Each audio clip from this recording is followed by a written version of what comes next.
Seja bem-vindo, sinta-se à vontade entre nós, que o Senhor seja instrumento de Deus para nos abençoar nesse primeiro congresso de despertamento espiritual e missões.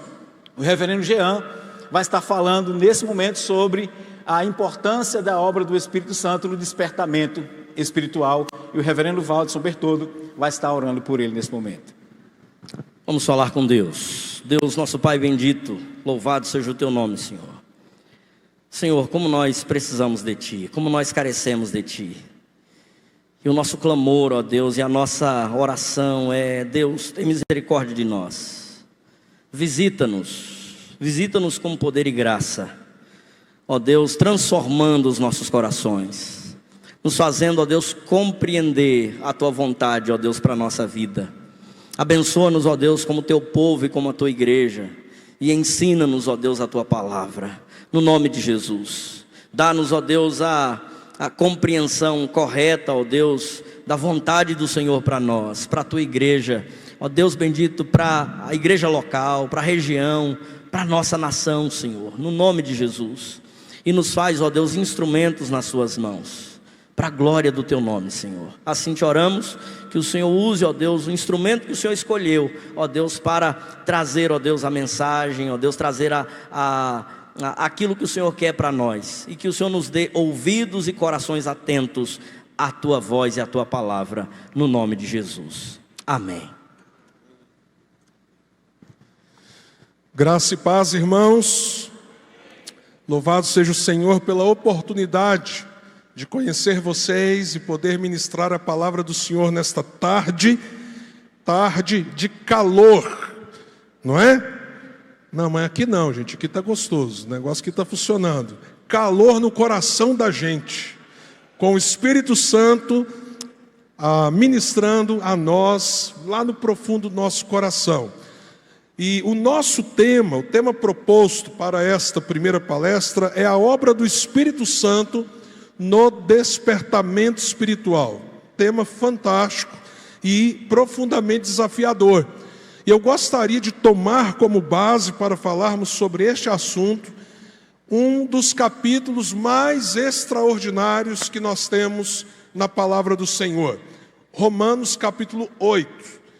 Segundo alguns estudiosos, Romanos é como se fosse uma grande corrente de montanhas, uma serra com altos montes.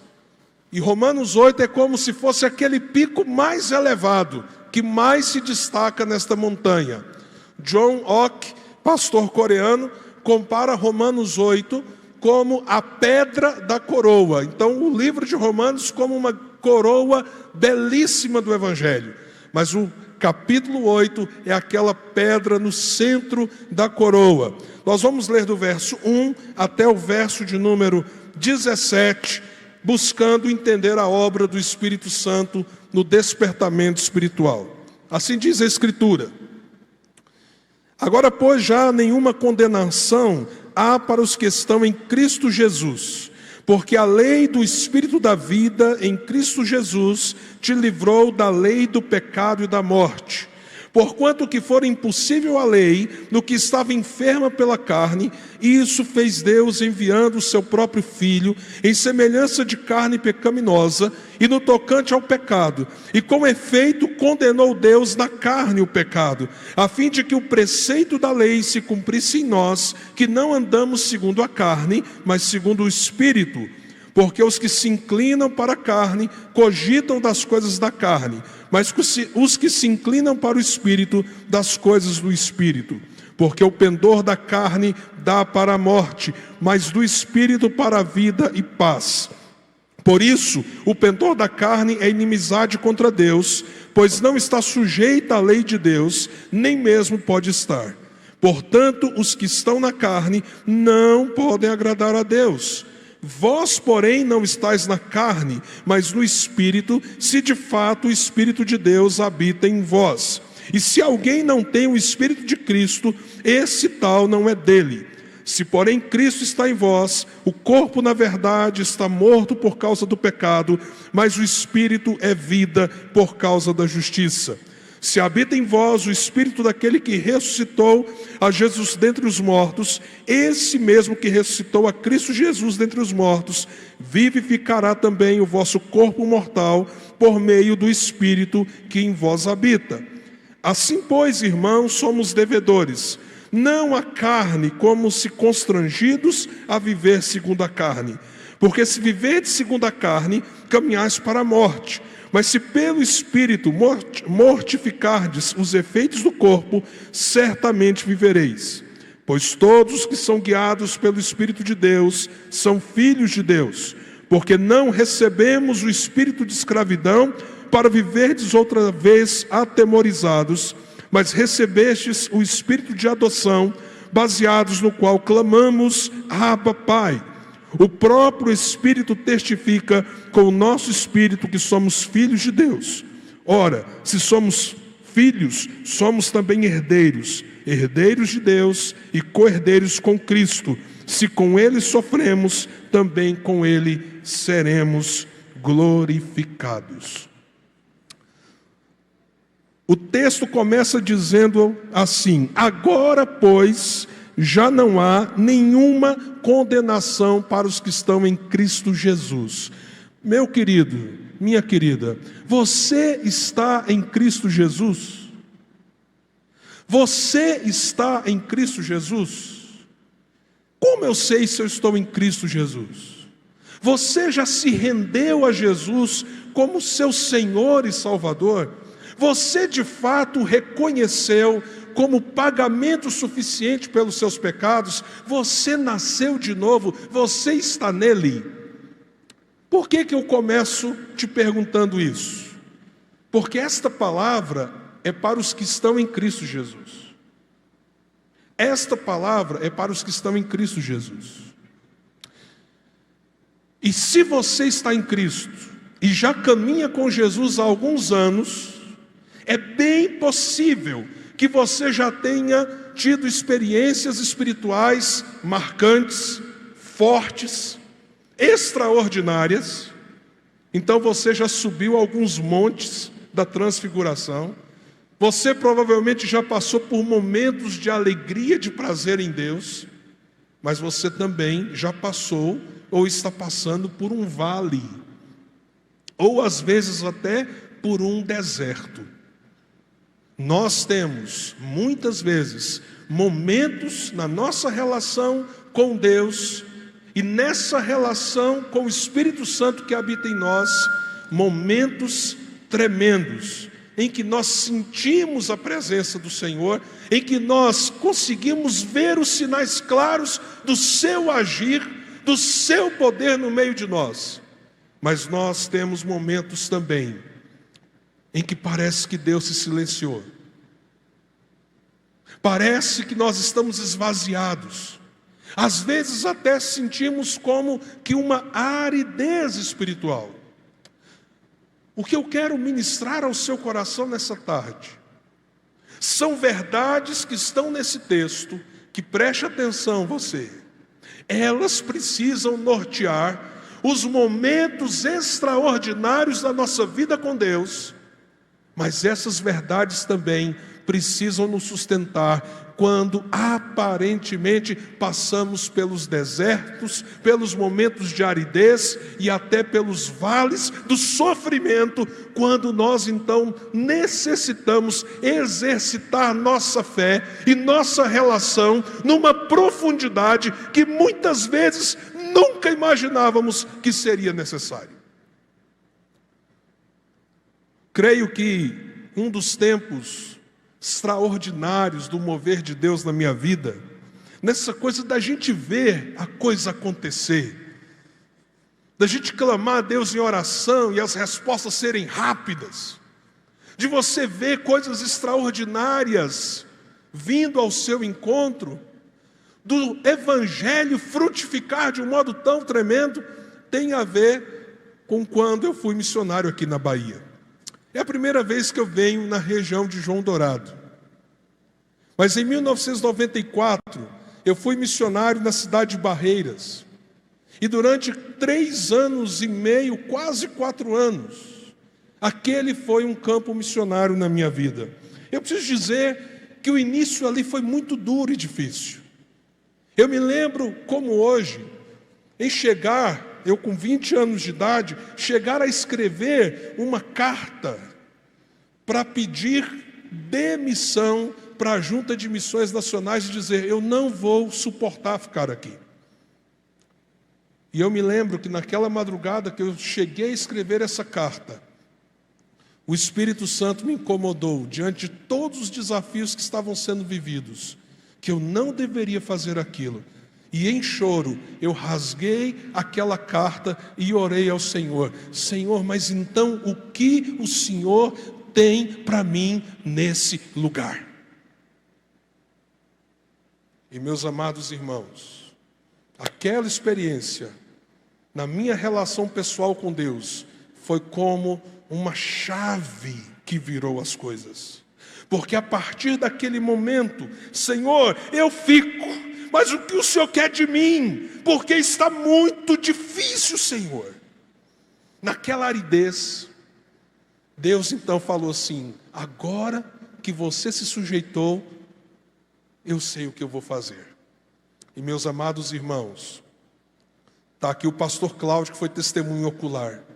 Nós vivemos 3 anos de uma expansão tremenda do Evangelho naquela região do oeste da Bahia. Algumas igrejas começaram a nascer em lugares muito pobres. Gente oprimida. Quando eu digo oprimida, eu estou dizendo de gente tomada de demônios, uma região específica onde eu estava atuando, em que as pessoas estavam mergulhadas no ocultismo. Gente começou a salvar Deus começou a salvar essa gente, Deus começou a alcançar esse povo. Igrejas começaram a ser plantadas, Deus começou a mover recursos para que o trabalho pudesse prosperar. Quantos e quantos e quantos frutos foram colhidos naquele tempo.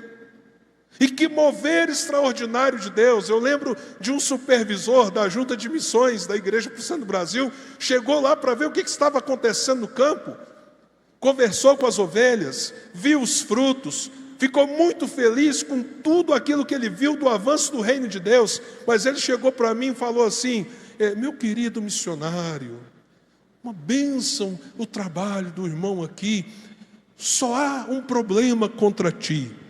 Aí eu falei assim: qual, pastor? O que eu preciso mudar?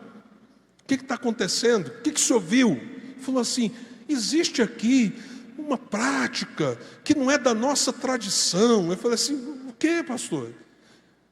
Eu fiquei sabendo que nas reuniões de oração acontecem umas situações de exorcismos, e às vezes nos cultos, e o irmão sabe que essa não é a cara nossa como presbiterianos.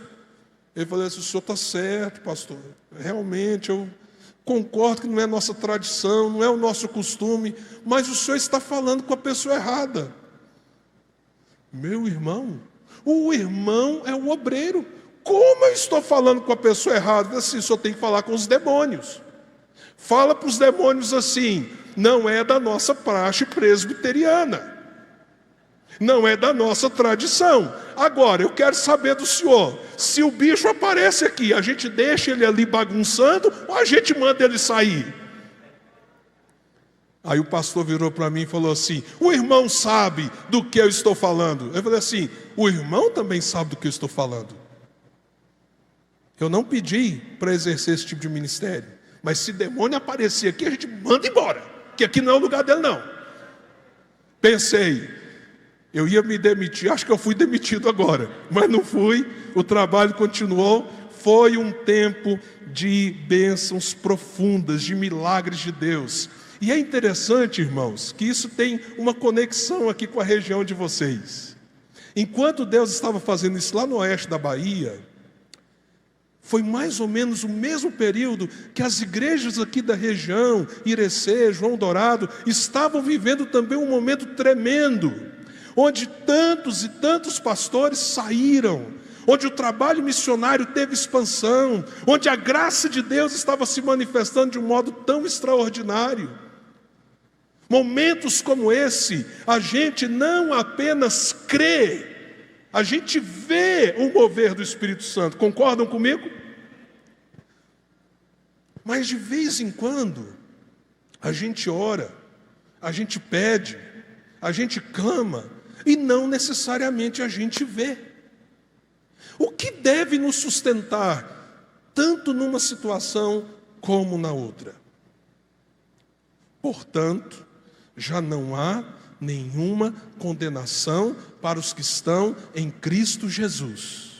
O apóstolo Paulo fala isso depois dele ter trabalhado toda a nossa percepção de como nós éramos pecadores, inculpáveis, sendo judeus ou gentios. Depois de falar da graça de Deus, inclusive citando Abraão como um exemplo de que sempre a salvação foi pela graça. Depois de mostrar que uma vez que somos salvos pela graça, capítulo 5, justificados, pois, temos paz com Deus. E aí depois ele fala sobre o velho Adão, o segundo Adão, capítulo 6. E ele continua a sua exposição, inclusive dizendo de que apesar de estarmos em Cristo, quantas lutas nós temos.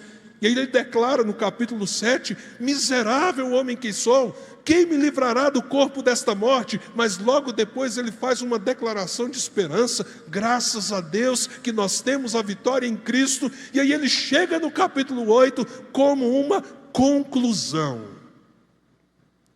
Portanto, se estamos em Cristo, não há mais condenação. E aí ele fala sobre o ministério do Espírito Santo em nós. Se nós queremos ter uma percepção da obra do Espírito Santo no despertamento espiritual, nós precisamos considerar Romanos 8, de 1 a 17, e como isso desemboca depois nos outros versículos na nossa segurança, na certeza, na convicção que nós podemos ter de que estamos guardados em nossa salvação pelo Senhor.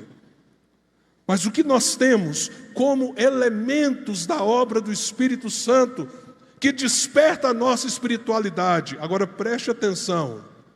Desperta, sustenta, mantém, alimenta a nossa espiritualidade, não só quando nós estamos no Monte da Transfiguração, quando nós estamos vendo a glória de Deus, quando nós estamos impactados pelos sinais do poder do Senhor, mas nos sustenta também nos dias duros e difíceis, nos dias de dores, nos nossos sofrimentos. Que elementos são esses? E a primeira coisa que a gente aprende aqui sobre a obra do Espírito Santo é que ele nos dá vida nova. É o que está do verso 1 ao verso de número 4. Inclusive, Paulo usa uma linguagem aqui que ele compara o Espírito da vida com a lei que trouxe a morte. Não é isso que ele diz? Verso 2, porque a lei do Espírito da vida em Cristo Jesus te livrou da lei do pecado e da morte. Estar em Cristo e não ter condenação significa que o Espírito Santo de Deus pegou a sua morte e venceu a sua morte espiritual para que você tivesse uma nova vida. Como isso é possível? Se o pecado nos condenou, se o pecado nos separou do Senhor, se o pecado trouxe consequências sobre todas as dimensões da nossa vida, sobre todas as áreas, como isso é possível? E aí o texto diz que esse pecado que está entranhado na nossa carne, ele foi tratado na carne de outra pessoa, não na natureza pecaminosa de outra pessoa, mas no corpo, no sacrifício de outra pessoa. Então veja só, um homem nasce há mais de 2000 anos atrás. Ele é o Filho de Deus, é Deus encarnado, ele vive nesse mundo. Ele manifesta o poder do Senhor, ele era o ungido do Senhor, cheio da presença desse mesmo Espírito, o único santo, no sentido de nunca ter pecado, que pisou sobre a terra, e ele é sacrificado numa cruz, de um modo horrendo e terrível. E você que está vivendo tantos séculos depois, o Espírito da vida vem sobre você. Você que está morto espiritualmente, ou estava morto espiritualmente, e esse Espírito faz o quê? Qual é a primeira ação do Espírito Santo? Inclusive, antes mesmo de você confessar Jesus como Senhor, ele faz algo que nós chamamos de regeneração, novo nascimento. Alguém só pode dizer: eu quero Cristo, eu creio em Cristo, eu me arrependo e confesso Cristo como meu Salvador, se primeiro o Espírito colocar vida espiritual no seu coração. Ele é o Espírito da vida. E quando ele gera vida espiritual em nós, e apresenta a nós a graça se torna irresistível. E a gente se rende. E assim, se alguém está em Cristo, a partir do momento que o Espírito Santo traz vida, ele é uma nova criatura. As coisas antigas o que, irmãos? As coisas antigas o que, irmãos? Passaram. Algumas coisas se fizeram novas, é isso? Todas as coisas se fizeram novas. O Espírito é o Espírito que traz a nova vida em Cristo Jesus. E não há renovo espiritual, não há vida espiritual, se primeiro não formos visitados pela vida do próprio Espírito dentro de nós. Mas há uma dimensão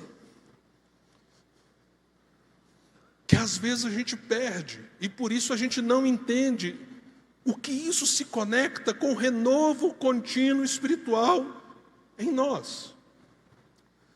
A nova vida que o Espírito traz não é apenas uma coisa pontual. Eu recebi uma nova vida, agora eu estou estragando essa nova vida, e sei lá o que vai virar dessa nova vida até eu morrer ou até Jesus voltar.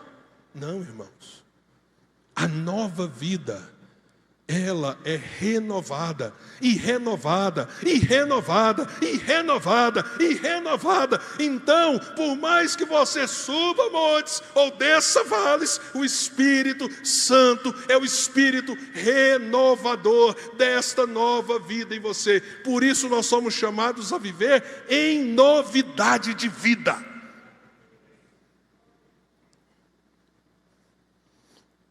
O que nós precisamos quando o Espírito Santo regenera a gente precisa arrepender, crer e obedecer, não é? Eu gosto de chamar isso de valsa cristã. O crente tem que aprender a dançar, né? Passinho para cá, arrepender, crer, obedecer. Arrepender, desculpa, viu, gente? Eu sou meio duro para dançar, mas vamos lá. Arrepender, crer, obedecer. Arrepender, crer, obedecer. Deixa eu te falar uma coisa. Quantas vezes, você precisa uma vez para a salvação, certo? Para que Jesus se torne seu Senhor, isso precisa acontecer uma única vez. Mas para o seu renovo espiritual, quantas vezes você tem que dançar essa valsa? Arrepender, crer nas promessas, voltar a obedecer. Arrepender, crer e obedecer. Irmãos, é um exercício contínuo. E quando nós fazemos o exercício dessa valsa, nessa nova vida que temos, nós somos renovados, despertados, acordados espiritualmente. Eu ouvi uma coisa há muitos anos atrás, que marcou muito a minha vida. Pastor Bartimel Vaz, na época, presidente da Cruzada Estudantil Profissional para Cristo. Ele fez a seguinte pergunta: qual é a diferença mais básica entre um crente maduro e um crente imaturo? Era um grupo de líderes. Eu acho que era na época o mais novo entre eles. Um falou uma coisa, outro falou outra. Todo mundo deu suas opiniões. E ele disse assim: a principal diferença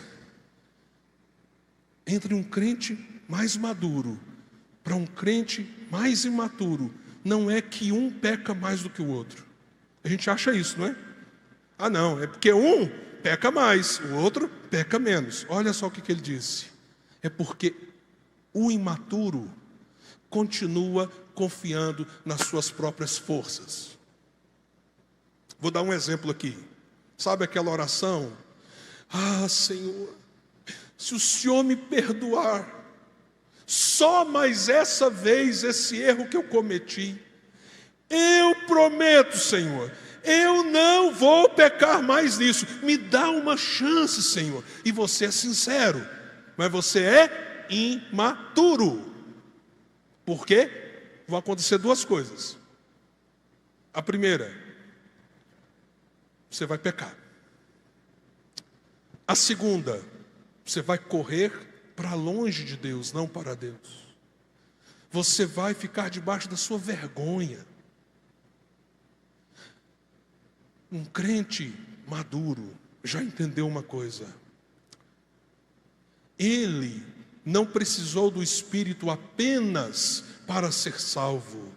Ele precisa do Espírito para exercitar a sua salvação dia a dia. Então, qual é a oração que a gente aprende a fazer? Não é assim: Senhor, me dá uma chance, porque eu vou lutar, e na minha luta, o Senhor vai ver, eu vou ser capaz. Não, irmãos.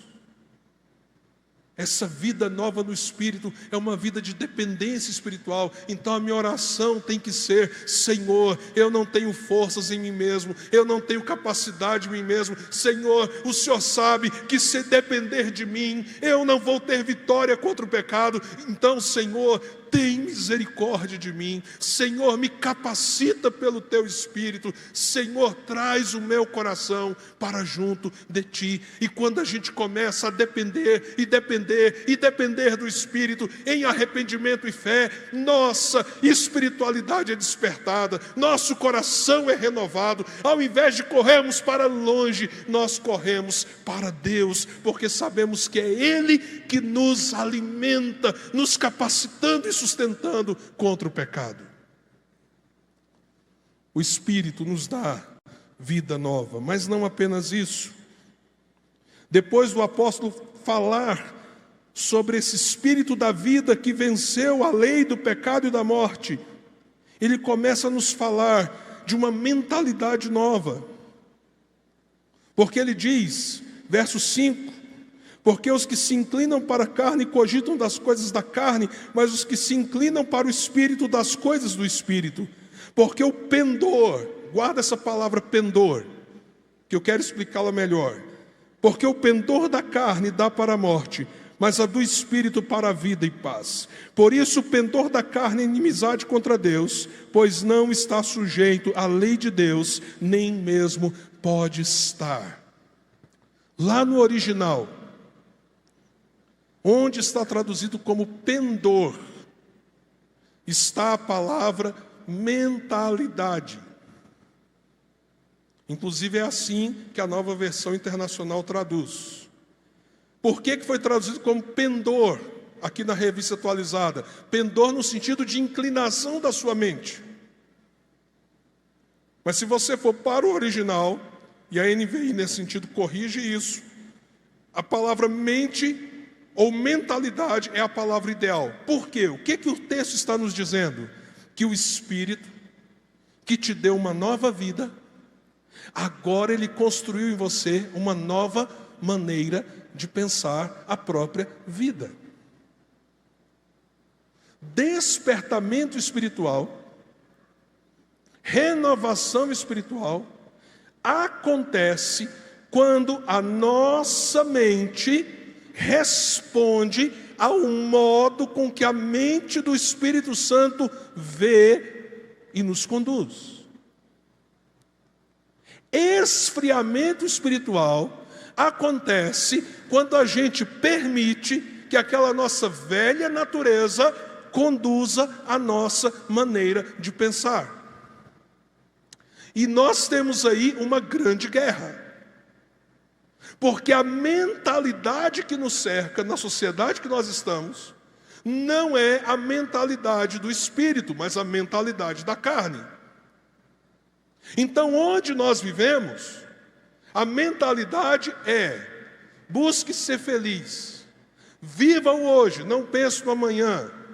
Você é mais importante do que os outros.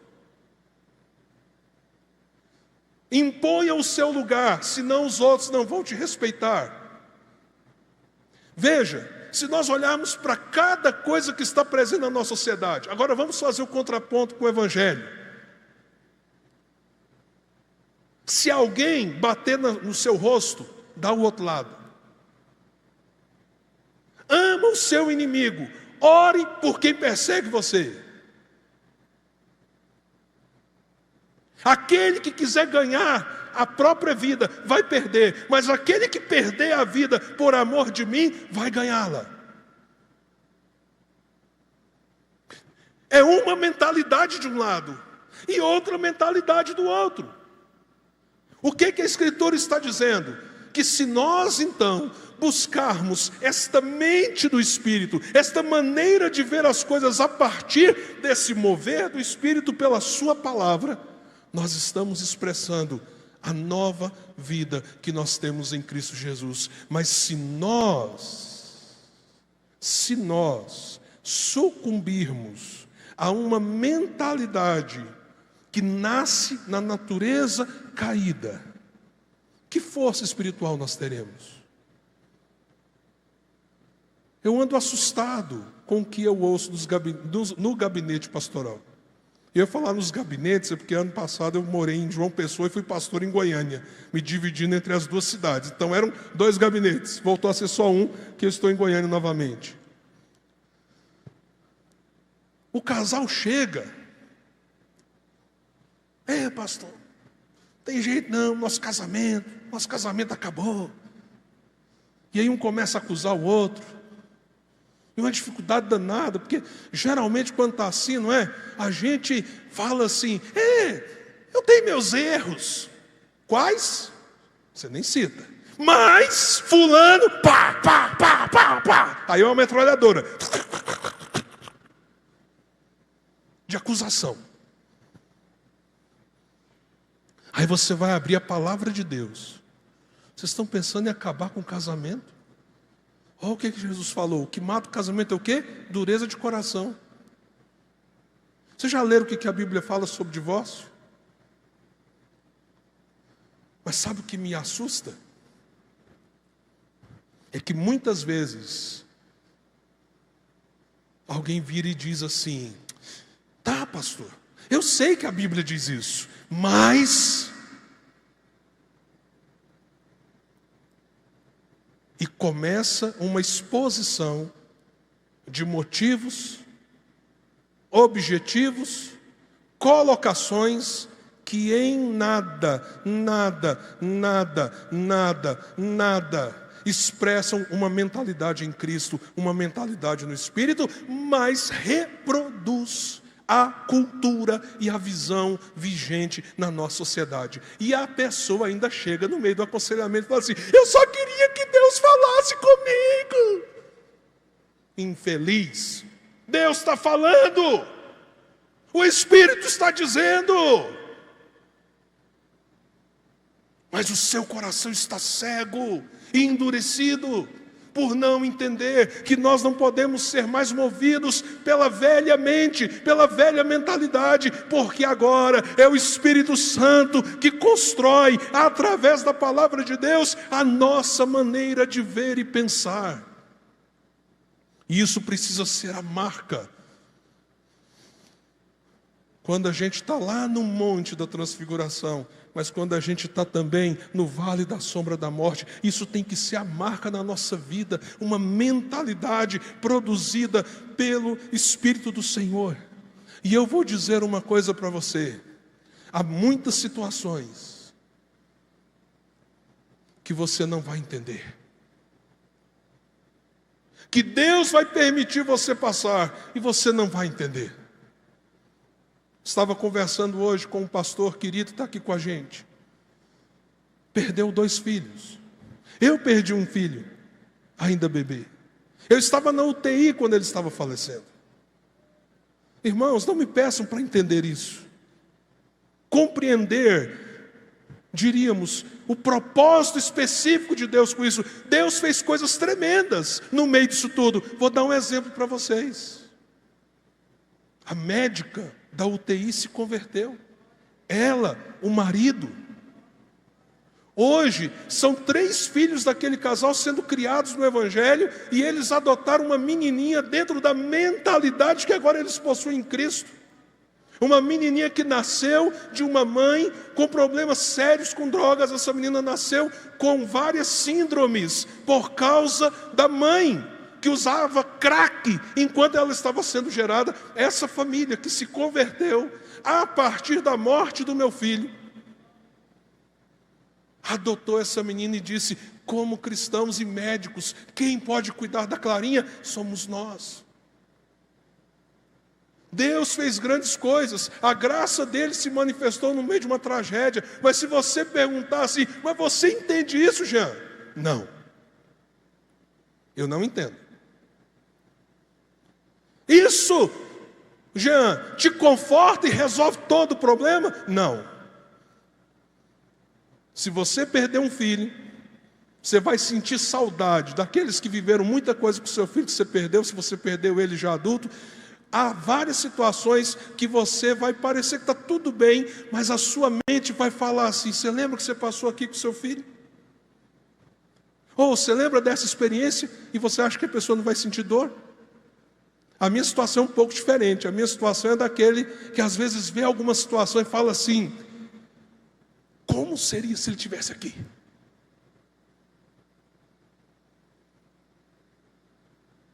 Mas o Espírito da vida, que não tem a obrigação de me dar os detalhes dos propósitos eternos de Deus, o Espírito da vida me chama a ter a mente de Cristo, e conforme a mente de Cristo, o Senhor deu, o Senhor tomou, bendito seja o nome do Senhor. Senhor, eu não entendo, mas eu sei que o Senhor é Deus, e com dor eu me sujeito. E aí a gente celebra os momentos extraordinários das visitações do Espírito Santo, mas buscando ter a mente em Cristo, nós somos sustentados no meio das perdas, das situações difíceis, porque nós sabemos em quem temos crido. Mas há um terceiro elemento dessa obra de despertamento espiritual do Espírito Santo em nós. Além do fato de que Ele nos deu uma vida nova e que Ele constrói em nós uma mentalidade nova, Ele nos dá uma esperança nova. Ele nos dá uma esperança nova. Romanos 8 está cheio de esperança, irmãos. Irmãos, leiam esse capítulo. Se conseguirem, decorem esse capítulo da palavra de Deus, porque ele poderá trazer esse renovo da esperança do Espírito sobre você. Eu vou apenas te dar um gostinho, porque eu não tenho tempo de explorar tudo. O texto, por exemplo, diz que esse Espírito que nos deu vida em Cristo, que constrói uma nova mentalidade, uma inclinação para as coisas de Deus, é o mesmo Espírito que vai ressuscitar os nossos corpos. Esses dias eu preguei nessa parte que fala do Espírito que vai ressuscitar os nossos corpos. E uma das coisas que eu disse é que enquanto estamos nesse mundo e não fomos ainda glorificados, ou o dia do Senhor ainda não chegou, nós temos um corpo que está em declínio. E não significa que quando você passa por uma doença, ou você sente o peso da idade, que isso é fruto do seu pecado pessoal.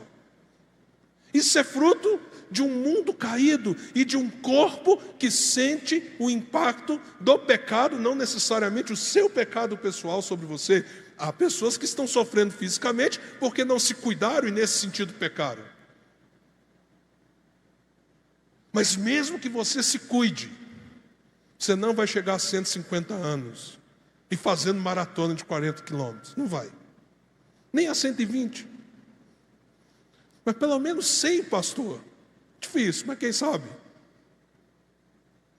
Eu estava falando sobre isso e um irmão cuja família sofre de uma síndrome que geralmente ataca os membros da família dele mais ali por volta dos 60 anos de idade, uma síndrome respiratória. Ele não estava na igreja porque ele estava no balão de oxigênio. Ele ouviu esse sermão. E no sermão eu disse: você que está sofrendo no seu corpo, tenha esperança, porque os que estão em Cristo Jesus terão um novo corpo glorificado para a eternidade. Esse irmão ouviu isso com um balão de oxigênio no nariz. E ele escreveu para mim depois: pastor, eu acho que eu vou morrer, mas eu estava sem esperança. E questionando a Deus, por que o meu corpo está desse jeito? Pastor, hoje o meu coração se renovou. E de fato, uma semana depois ele morreu. E eu pude ouvir da esposa dele que ele morreu em paz em Cristo Jesus, cheio de esperança, porque ele compreendeu a vida que é passageira. O corpo da gente sente o tempo. Às vezes adoece, mas nós temos a esperança da ressurreição. Mas não apenas isso, irmãos. Romanos 8 diz que o Espírito é o Espírito que está conosco no nosso sofrimento. Se você continuar lendo, você verá que o texto nos diz que a gente vive num mundo que geme. E depois o texto diz: nós somos pessoas que gememos. Mas aí depois o texto diz assim: de semelhante modo, o Espírito Santo de Deus geme por nós, intercedendo diante do Pai com gemidos inexprimíveis. Deixa eu te falar uma coisa. O que é gemido inexprimível do Espírito? Não fique espiritualizando demais, não. Lembra? A natureza geme. Está gemendo ou não está, gente? Toda hora. Você geme. Você geme, você sofre. Mas o que a Bíblia está dizendo é que há um Espírito que está gemendo. Ele habita em você. Ele geme quando você geme, mas ele geme diante do Pai, mediante o poder da cruz do Filho, para mostrar: Pai, olha o sofrimento dele, olha o sofrimento dela. Ele sofre conosco e ele apresenta o nosso gemido, gemendo diante do Pai por nós. Isso não te traz esperança? Ter um Deus que habita em você, Deus, o Espírito Santo, que está em você como paracleto, como aquele que te ajuda, te consola, e que ele geme os seus gemidos.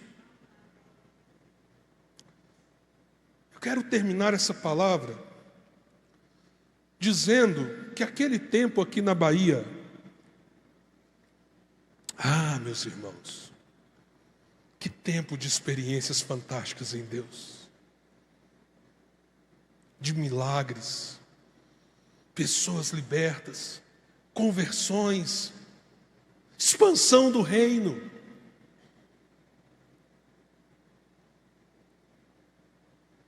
Aí eu contei um dos vales que eu passei.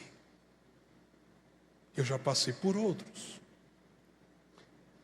A sua vida é assim também. Mas a vida que nós temos no Espírito é para às vezes subirmos os montes, mas às vezes atravessarmos os vales, e às vezes até ficarmos um tempo no deserto. Mas se nós temos essa nova vida, se a gente constrói essa mentalidade, e se a gente busca esperança que procede da palavra de Deus no Espírito Santo, nós teremos renovo espiritual. Não importa se os dias são os melhores ou os piores, nós teremos renovo espiritual, nós teremos despertamento espiritual, nós teremos alegria no Senhor, paz no Senhor, força no Senhor, e nós viveremos para a glória dele até o dia que nós o encontrarmos. E sabe o que vai acontecer? Seja no vale, seja no monte, seja no deserto, você não vai deixar de frutificar. Porque você vai dizer: a minha vida é no Espírito Santo do Senhor, não importam as circunstâncias. Pastor Clóvis, minha oração nessa tarde é que os grandes dias de despertamento espiritual que essa igreja viveu, o Senhor os renove e os conceda novamente. É o que eu desejo para a minha vida, é o que eu desejo para a minha igreja. Mas o que eu peço ao Senhor é mais do que um desejo, é um clamor. Senhor, seja no deserto, seja no vale, seja no monte, Senhor, desperta a nossa alma para continuarmos em Ti. Você está vivendo que momento agora? Que momento você está vivendo? Lá em cima? Num vale difícil? Ou num momento que parece que Deus nem te ouve? Portanto, se alguém está em Cristo, não há condenação. Vida nova em Jesus, no poder do Espírito. Mentalidade nova em Jesus, no poder do Espírito. Esperança nova em Jesus, no poder do Espírito Santo de Deus. Curva a sua cabeça, vamos orar.